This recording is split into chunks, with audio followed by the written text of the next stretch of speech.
invité avec nous chaque soir en plateau pour décrypter les mouvements de la planète marché. Éric Venet est avec nous ce soir, directeur général et directeur de la gestion de Montbleu Finance. Bonsoir Éric. Bonsoir. Ravi de vous retrouver pour cette saison 3 de Smart Bourse, ainsi que Sophie Chevelier à vos côtés, gérante allocataire chez Dorval Asset Management. Bonsoir Sophie. Bonsoir papa. Et Xavier Patrolin, qui est avec nous également ce soir, le président d'Albatros Capital. Bonsoir Xavier. Bonsoir Grégoire.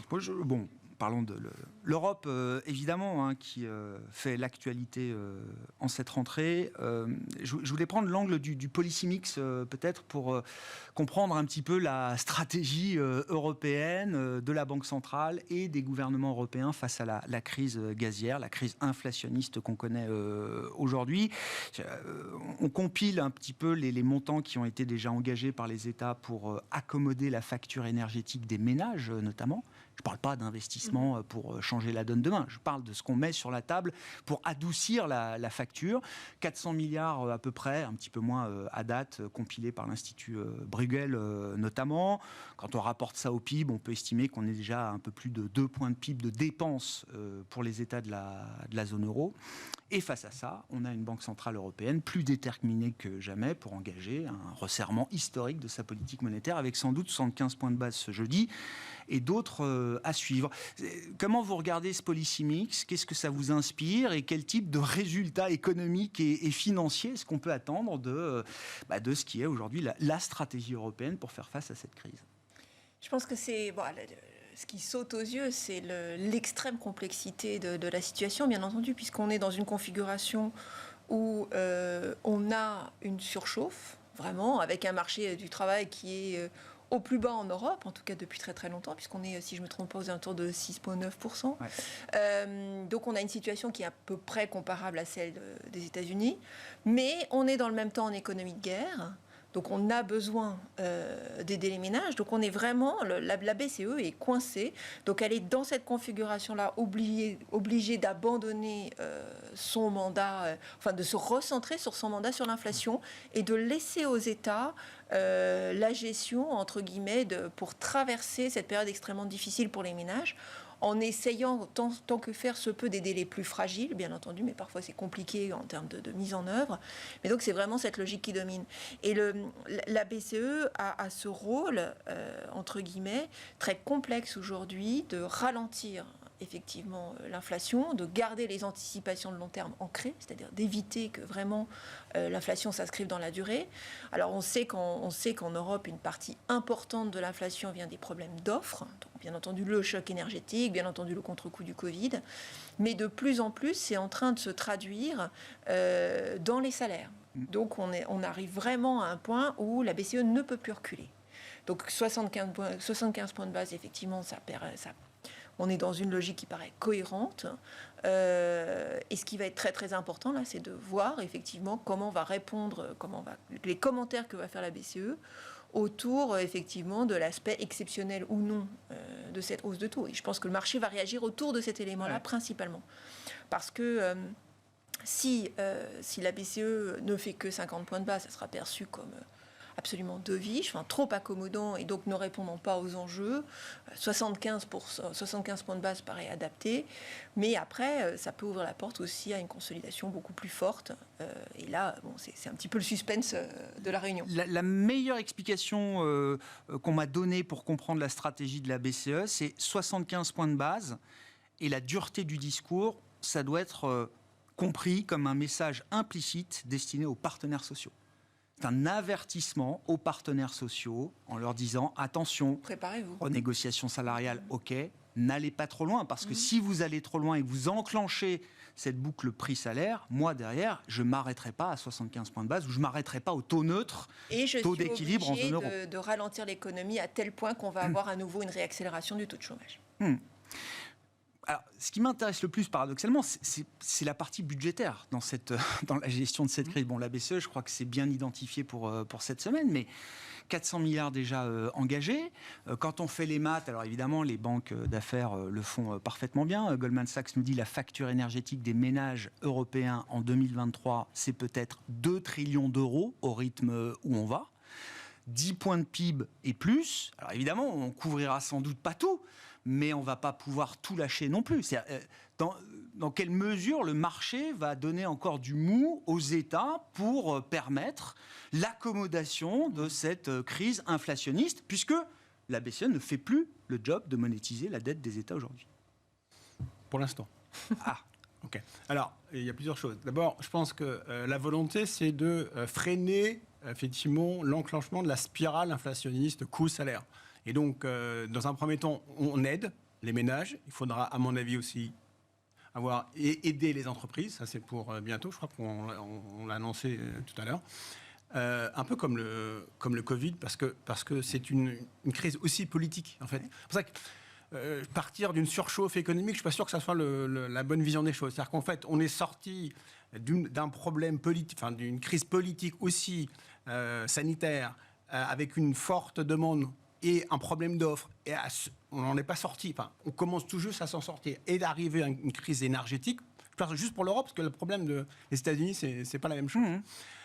Et donc là, on essaie de gagner du temps pour éviter que ce choc énergétique, d'abord, une part, modifie les données qui sont de l'offre et de la demande, et évite justement de s'institutionnaliser par une spirale inflation-salaire. Donc, d'abord, c'est pas permanent, c'est juste temporaire, histoire qu'on comprenne, déjà, il faut que nous, agents économiques, on comprenne que ça va être fort, et donc il va falloir réajuster au fur et à mesure, et en supposant que cette inflation reste, encore une fois, un peu temporaire et non pas endémique, en disant ça va nous faire passer l'hiver, enfin, si on peut passer l'expression. C'est le but. C'est exactement ça. Donc, on essaie de faire ça, et puis on verra. Alors qu'aux États-Unis, la spirale est enclenchée. Oui, non, mais on est sur l'Europe. Je veux qu'on reste sur l'Europe. Voilà, elle n'est pas encore enclenchée. Il y a eu un rattrapage de salaire. Là, on essaye d'aider les ménages qui vont avoir un choc quand ils vont voir ce qui devrait se passer en termes de rareté de l'énergie. Et à ce moment-là, on verra après comment on va gérer le problème de l'offre. Après, la politique monétaire... et le marché est prêt à faire crédit aux États dans cette bataille. Parce que là, on a l'impression que les vannes budgétaires sont à nouveau rouvertes de manière spectaculaire. C'est pas violent non plus. Enfin, je sais pas, 400 milliards en 6 mois, ça me paraît... ça va très vite, quoi. Oui, mais ça va très très vite quand même, je trouve, moi. On y gagne par rapport à une inflation. Mais on peut reprendre 10 points de PIB de dette, là, après le Covid ? Je sais pas, c'est une vraie question. Il n'y a plus la BCE. Mais la question après se posera. C'est clair que la politique monétaire ne pourra pas rester aussi drastique. On voit bien qu'il y a une contradiction. Juste pour l'instant... À un moment, vous dites que c'est la Banque centrale qui craquera. Oui, il faudra, oui. Ouais. Non, mais c'est sans doute une hypothèse plausible. C'est pour ça que c'est peut-être aussi utile de taper fort en disant « Mais vous voyez bien que je lutte contre l'inflation ». Mais on voit bien qu'il y a une antinomie quelque part. On ne peut pas aider à la fois. Mais ce qu'avaient fait aussi les États-Unis, en aidant et puis en freinant aussi. On reste en Europe. La politique budgétaire américaine, elle est quand même moins accommodante. Elle est plus neutre aujourd'hui. Il y a une erreur massive de politique budgétaire. D'accord. Les États-Unis ont payé. Mais aujourd'hui, c'est cohérent. Ils ont accommodé en même temps la cohérence, et ils retirent l'un et l'autre en même temps. Comment vous, à travers l'image du policy mix qu'on a aujourd'hui pour l'Europe, qu'est-ce que ça vous inspire, Xavier ? Mais je pense qu'on paye beaucoup d'erreurs, en définitive. On paye notamment des erreurs durant le Covid. On a stimulé de manière très excessive. On a stimulé de manière très excessive aux États-Unis. On a stimulé de manière excessive aussi en Europe. On a préservé le pouvoir d'achat au moment où on avait un choc récessif majeur. C'était une quasi-dépression. Il n'y a pas de secret. Quand vous créez trop de monnaie dans l'économie, vous avez des chocs inflationnistes. C'est-à-dire quand vous stimulez... on va faire machine arrière 24 mois. On a stimulé, on a préservé la demande, alors que l'offre mondiale était complètement perturbée. Donc vous créez un mismatching offre-demande qui génère de l'inflation, qui permettait aux banquiers centraux de dire que c'était transitoire.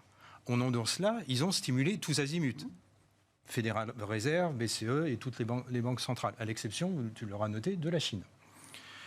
Derrière, ce caractère transitoire a justifié un attentisme qui s'est avéré Une erreur. C'est facile de Oui, refaire oui, l'histoire. oui, parce Mais que clairement, la Fédérale Réserve est en retard depuis l'été 2021. J'arrête pas de le dire, donc aucun souci. Et la BCE a été prise dans son fatras de revue stratégique de l'été 2021. Elle s'est sentie obligée.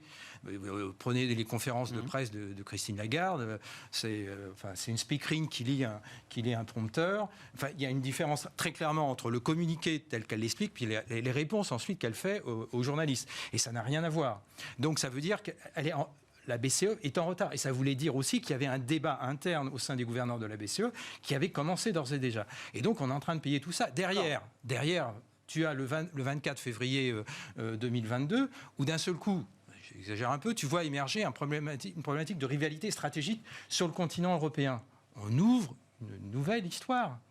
Et ce n'est pas une histoire de 6 mois, 12 mois, c'est une histoire peut-être, je ne sais pas si c'est une guerre de 100 ans, mais c'est peut-être une décennie, 2 décennies. Ça veut dire que le continent européen, l'Union européenne, parce que la BCE, ce n'est pas uniquement la zone euro, l'Union européenne va devoir être confrontée sur le continent européen à une rivalité stratégique majeure avec son voisin, si j'ose dire, et un voisin qui est particulièrement hostile. Et ce voisin a comme vertu essentielle de lui fournir une grande partie de sa ressource énergétique, au moment même où on parle d'une adaptation de l'économie mondiale au net zéro en 2050. Donc, là, les gouverneurs de la BCE, sans faire de la géopolitique, ils ont compris qu'il faut calmer tout de suite le truc. C'est pas possible. Et là, d'un seul coup, on a une contradiction forte entre le mandat de la BCE, qui est un mandat inflationniste, qu'on avait oublié pendant la décennie Mario Draghi, puisque le mandat inflationniste était passé au second plan, puisque c'était la déflation rampante qui menaçait.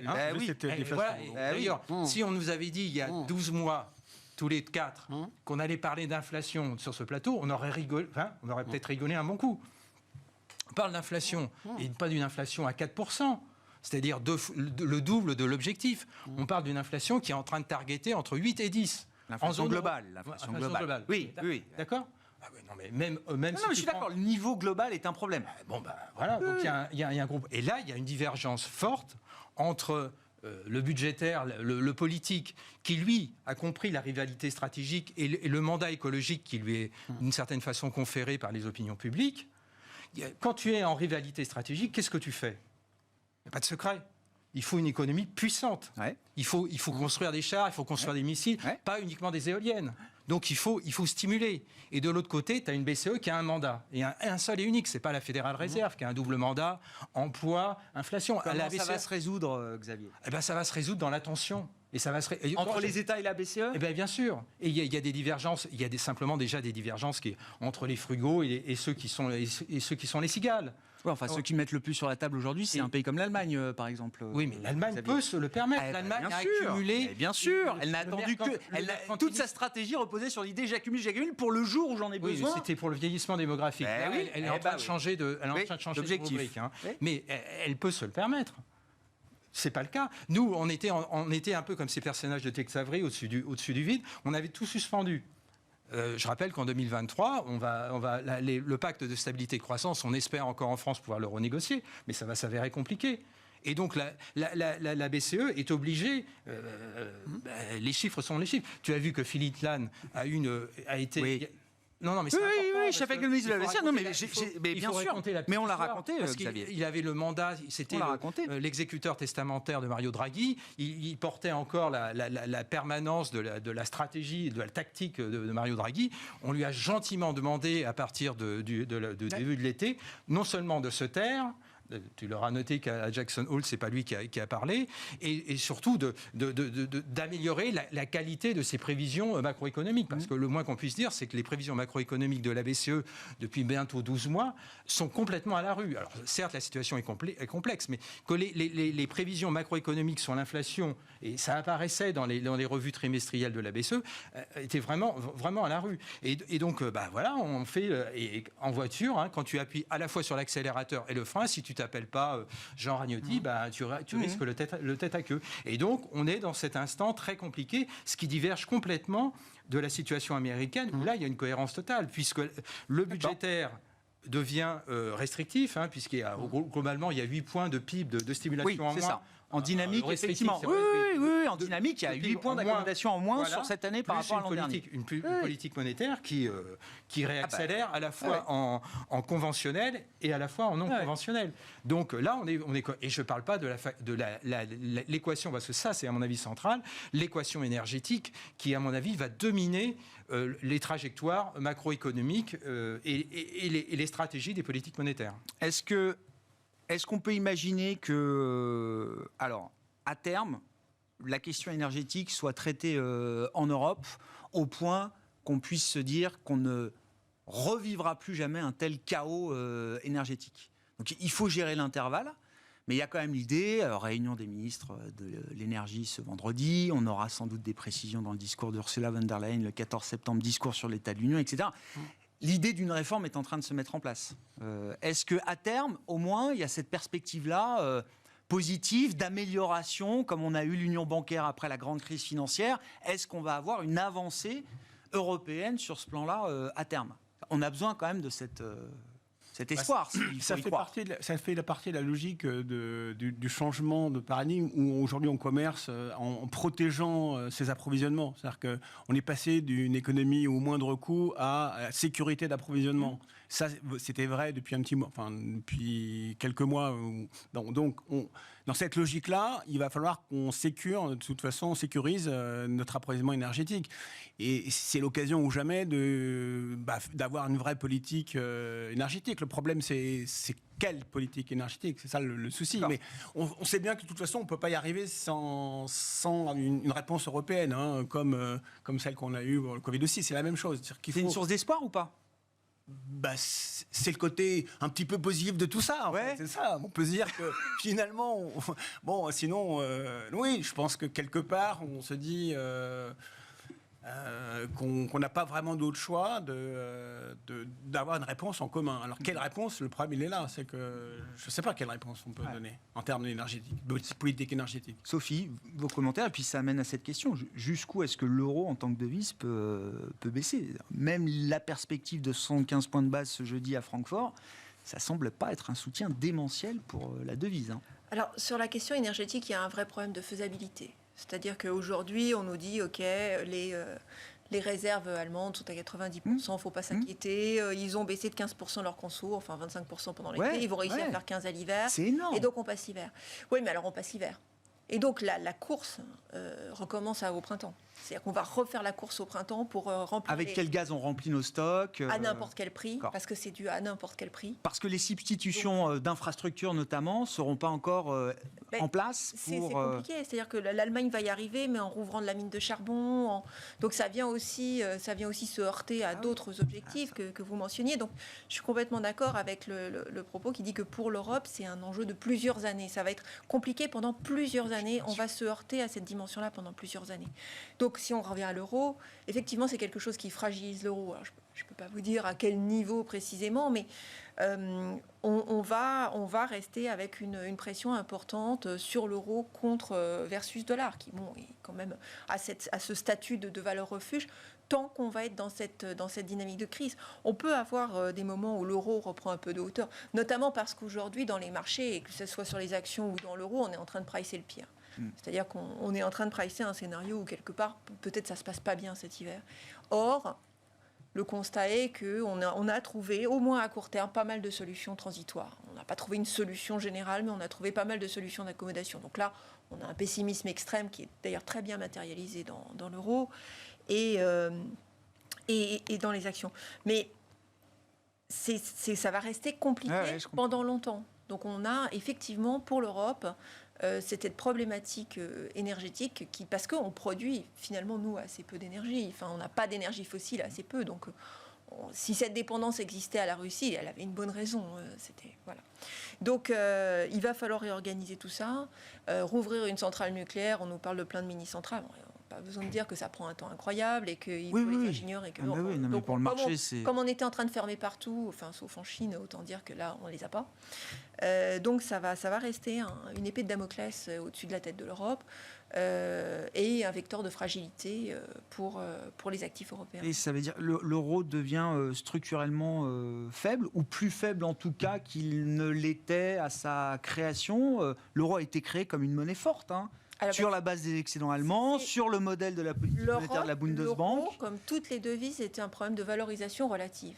Donc l'Europe, par cette crise énergique, est fragilisée par rapport aux États-Unis. Donc oui, forcément, tant qu'on n'a pas trouvé une solution, ce qui va prendre du temps, je pense qu'on est d'accord pour ça, ça va prendre du temps, bien sûr. on a un euro qui est fragilisé. Et puis alors après, il y a la volatilité des marchés intrinsèque, là d'un ISM qui était plus fort sur les services, et du coup, mais on a un euro qui est plus fragilisé, et donc en tendance qui va être plus faible versus le dollar. Gardez la parole, Sophie, pour dire un mot de la partie américaine. Est-ce que l'idée d'un soft landing américain est définitivement morte et enterrée, ou est-ce que c'est une idée qui survit, y compris après le discours expéditif de Jérôme Powell à Jackson Hole?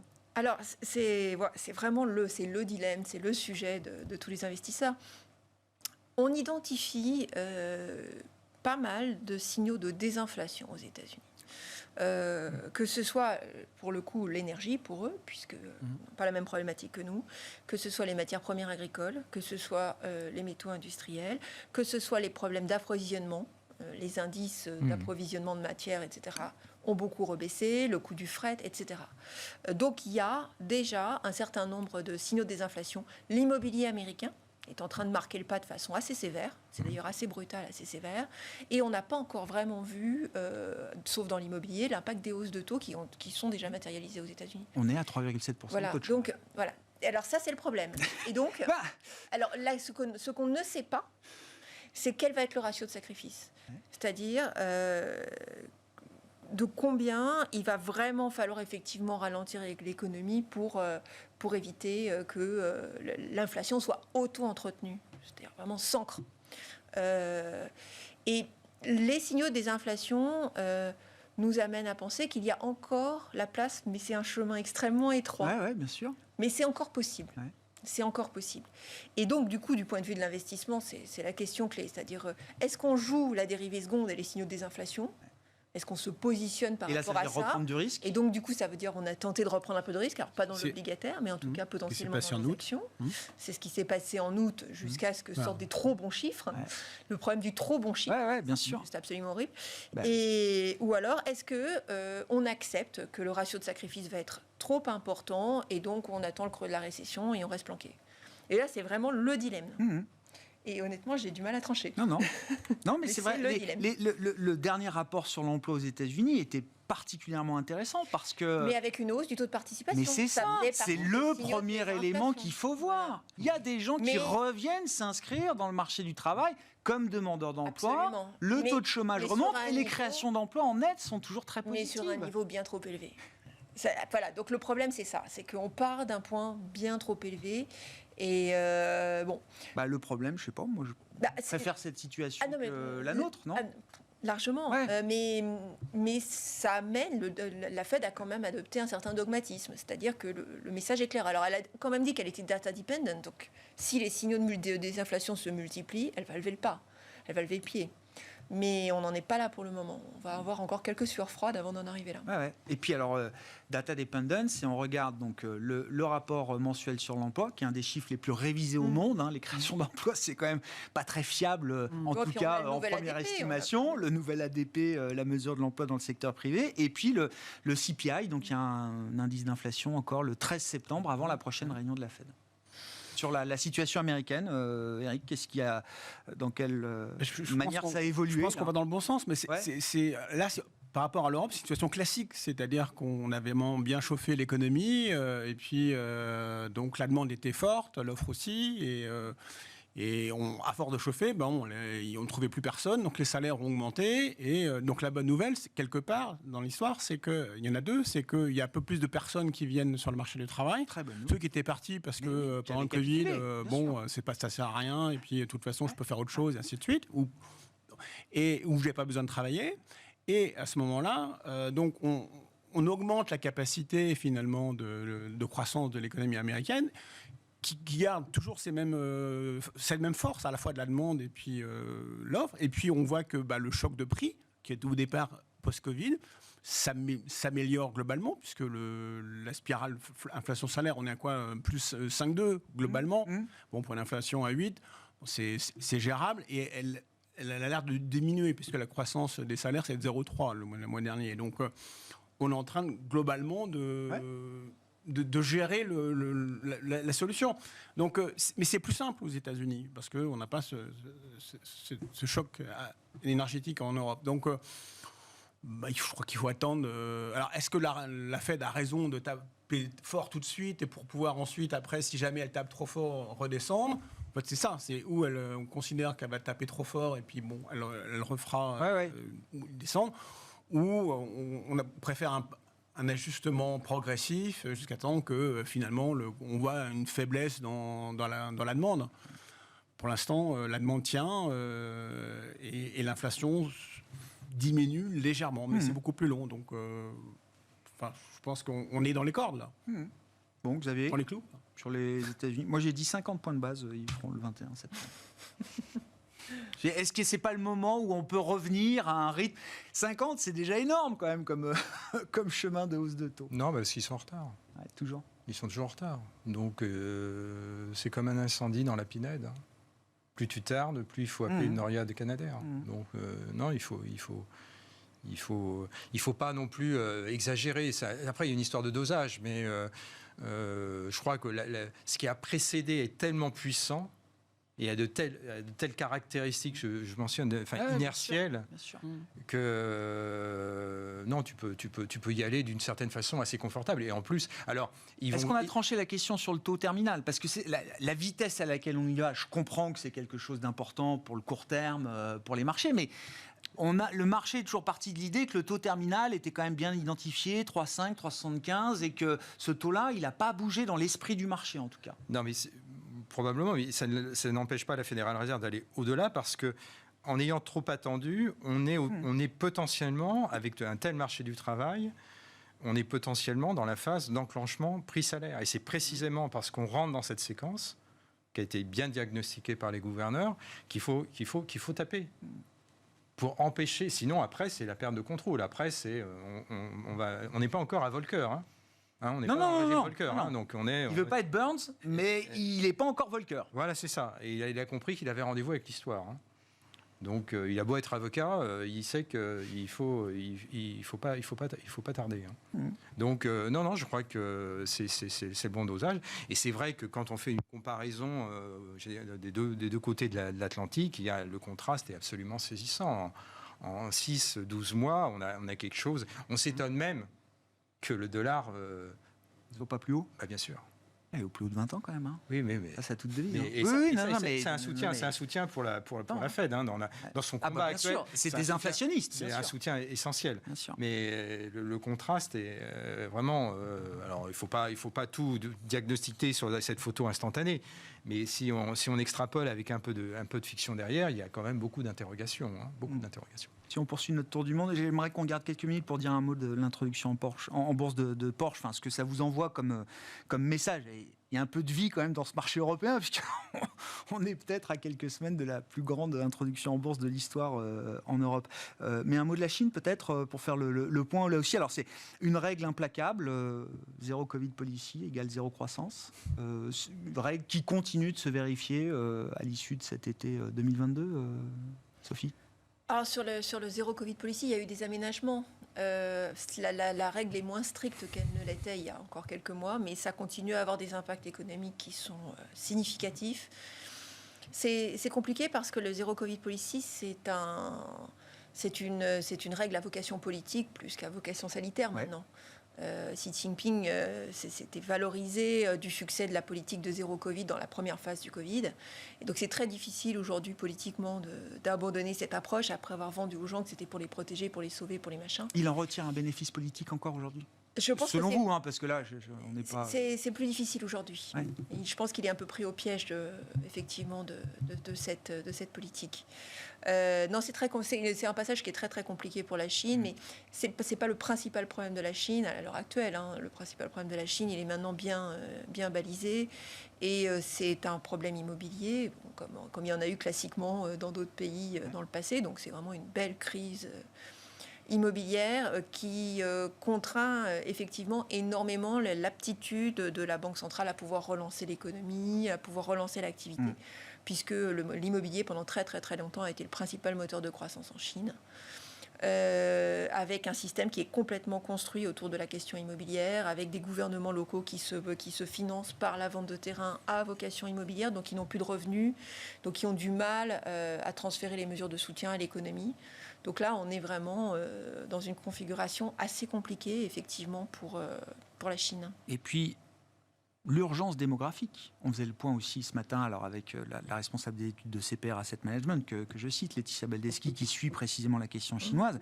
Donc la population chinoise ne progresse plus. Je crois que c'était plus 0,3% seulement dans les chiffres de 2021. Sans doute que cette année, ce qui ne dit sera rien du de bon 0. pour l'immobilier. Non, mais évidemment, c'est le lien. Cette année, ce sera sans doute 0, voire négatif. C'est-à-dire, on va avoir une démographie négative. On va détruire de la population, si je puis m'exprimer ainsi, en Chine, peut-être au terme de cette année 2022. Quand la démographie japonaise est devenue négative, ils avaient atteint un niveau de richesse par habitant qui était de $30 000 par tête. La Chine, aujourd'hui, est à 20 000. C'est-à-dire que ça montre bien l'échec total, quand même, de cette transformation qu'ils ont souhaité faire avant d'avoir cette question démographique trop proche d'eux. Visiblement, heureusement qu'ils ne sont pas à $30 000 et qu'ils n'ont pas tous une voiture. Enfin, entre guillemets, cyniquement, mais pour nous peut-être, mais pour eux, j'en sais rien. Hein. Non, Oui, la création, bien entendu, mais la création c'est un pays d'une autre envergure que le Japon. On parle d'un pays d'1,4 milliard de personnes recensées. Donc c'est une autre complexité, entre guillemets, que le pays, enfin que le Japon, qui est un tout petit pays au final. Mais par contre, les effets sont semblables. C'est-à-dire que le choc déflationniste est très très fort, effectivement, et c'est quelque chose de comparable. Eric, oui, la situation chinoise. La Chine, c'est le Japon des années 80, sous l'ordre du Japon, et après, et là, vous y rajoutez, par contre, on y rajoute le saupoudrage européen, c'est-à-dire que la crise politique en même temps. C'est-à-dire qu'en fait, avec un choix politique fort qui vient perturber encore un peu plus le système économique. Donc là, pour le coup, ça va devenir très très compliqué quand même pour la Chine. Alors, après, c'est un pouvoir fort. Donc, dans une économie, un pouvoir fort, on peut modifier les choses. Donc, ici s'arrête la comparaison avec le Japon. Ah oui, j'entends. Vous avez des forces économiques intrinsèques un peu similaires au Japon, et vous rajoutez une crise politique pour l'instant, où on freine complètement la production et la consommation par le zéro Covid. Et derrière, vous avez les tendances longues problématiques de Chine. Mais vous avez quand même ce pouvoir qui permet de modifier les structures économiques quand ils veulent. On verra, le 20e congrès à partir du 16 octobre. Je ne sais pas d'ailleurs comment est-ce qu'on arrivera à comprendre ce qui se passera pendant cette semaine ou ces 10 jours de congrès. La question étant de savoir, est-ce que c'est Xi Jinping lui tout seul, ou est-ce qu'il y a quelqu'un qui l'accompagne sur l'estrade? Est-ce que le pouvoir est un peu plus partagé, ou est-ce qu'on prépare quand même une forme d'après? Ou est-ce que non, ça reste quelque chose de complètement magnifié, centré autour d'une personne? Personne ne sait. Non, personne ne sait. Xavier, oui. Rapidement, parce que je voulais que vous disiez un mot. Il a une garde rapprochée. Oui. Alors, ce qu'on peut se douter, c'est que là, c'est de la politique fiction que je fais. Je ne suis absolument pas un spécialiste, mais à mon avis, il y a de très fortes tensions au sein du bureau politique du Parti communiste chinois. Juste une observation. Quand tu mentionnes $20 000 par Chinois, ils sont 1,4 milliard. Il faut savoir qu'il y a peut-être 400 millions qui sont à 40 000, 50 000 $, et il y a le solde de la population qui est à moins de 10 000 $. Donc, quand tu connais l'histoire de l'empire du milieu, ça veut dire que, en ce moment, dans la société chinoise, il y a des tensions invraisemblables. Donc, on est à la veille Je fais de la politique fiction, je ne suis pas un sinologue. Mais on est à la veille de phénomènes insurrectionnels. Enfin, les conditions sont réunies, plus exactement. Et quand tu détruis des tours entières dans des grandes métropoles chinoises, tu détruis du capital dans des structures familiales qui recyclaient une partie de l'épargne par des mécanismes. Parce que là-bas, il n'y a pas de sécurité sociale, il n'y a pas d'institution. Mais c'est tout le problème. protection. C'est tout le problème, oui. Donc, tu peux te douter que le Parti communiste chinois, qui reflète à un moment ou à un autre les sentiments, les émotions de la population chinoise, il doit se passer des choses. Donc, je pense que les jours de Xi Jinping sont comptés. Et l'enjeu aujourd'hui du Parti communiste chinois, c'est de gérer sa sortie. Ouais, c'est ça. De gérer C'est sa border sortie, son mandat, quoi. voilà, correctement, pour qu'il n'y ait pas d'humiliation. Voilà. Ça, c'est une intuition. Ouais, non, mais la Chine, de toute façon, nous amène souvent à être dans l'intuition. Porsche, quand même. Grosse introduction en bourse de l'histoire européenne, peut-être demain sous nos yeux à Francfort. C'est une superbe marque, magnifique, de très belle. Mais je trouve qu'on est. Bon, c'est une observation que j'ai mis dans mon petit mail. Je trouve qu'il y a un paradoxe total, même s'ils font un virage électrique. Je trouve qu'il y a un paradoxe total des marchés financiers qui vont accorder une valeur d'exception comme une valeur de luxe, hein, puisque la voiture, d'une certaine façon, devient peu ou prou un objet de luxe, puisque se déplacer en voiture va devenir de plus en plus compliqué et la mobilité... on est dans une société post-fordiste. Donc, ça devient de moins en moins un véhicule de masse, même si dans le monde, c'est une aspiration encore très profonde. Hein. Il se vend tous les ans... je sais pas, 70 millions ou pas loin, ou 80 millions de véhicules. Mais bon, voilà, je trouve qu'il y a là un paradoxe. Je n'arrive pas à réconcilier. Il y a une contradiction historique pour vous, là. Oui, pour moi, il y a une contradiction historique. Et pourquoi ? Parce que le luxe n'existera plus demain ? Parce que, ce sont le statutaire va je trouve que quelque part... n'aura plus la même valeur ? Quelque part, ce sont des véhicules qui sont incroyablement ostentatoires et qui rentrent en contradiction complète avec l'objectif. Je ne veux pas dire que ça rejoint le débat des... Oui, mais est-ce que ça, c'est pas une vision de nos économies et sociétés ? Non, en Chine, dans d'autres pays, est-ce que c'est pas quelque chose... Pour rouler en Porsche, loin de moi la volonté d'interdire, je suis pas naïf là. Hein. Je trouve là qu'il y a une contradiction à accorder autant de valeur à des véhicules qui aujourd'hui... Enfin, les Porsche, c'est des véhicules qui sont globalement cylindrés, qui sont globalement lourds, qui émettent...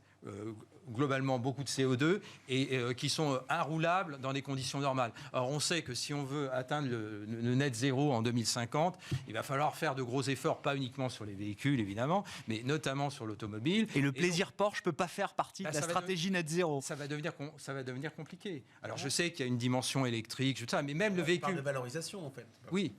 Moi, la valorisation que confère le marché...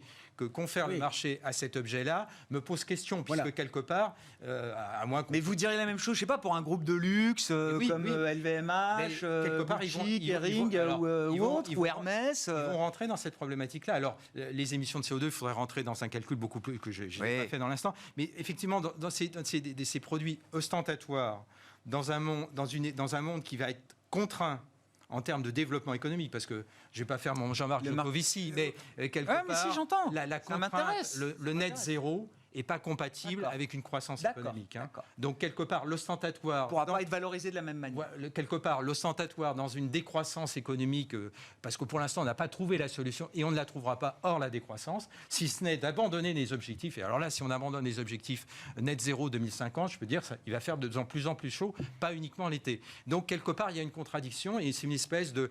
on est un peu sur le... C'est le chant du cygne. On est un peu sur le Titanic et il y a encore une dernière... L'orchestre va encore lancer et on tente d'en profiter. Et pour Volkswagen, c'est une superbe opération parce que le marché est prêt. Il regarde Tesla, il a regardé Volvo et il se dit il y a bon, on va encaisser du cash. Et comme il y a beaucoup de liquidités encore plus pour très longtemps, eh bien on engrange. Mais ça valorise ces 85 milliards entre 60 et 85. Volkswagen. 85, c'est la valeur de Volkswagen aujourd'hui. La maison mère. Ouais. Donc en fait, incroyable, hein. Donc Volkswagen vaut zéro derrière. Et quelque part, oui.